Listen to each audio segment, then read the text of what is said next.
So, anay box picture diri ang buhatong sa group 1 kay ipilit nila ang pareha o pagkaon nga nakabutang diri o kung pila ang pagkahan ng itlog duha.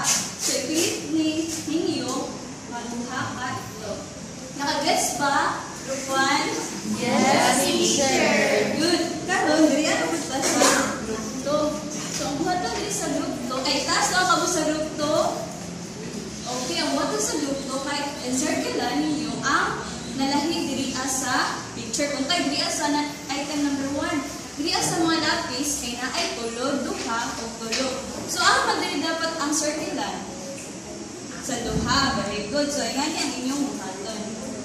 Okay. Nakasabot pa group 2? Yes, teacher. Very good.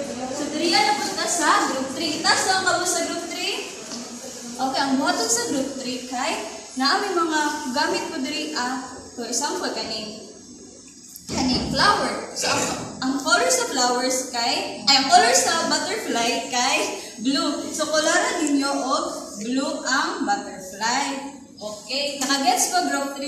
Yes, teacher. Very good.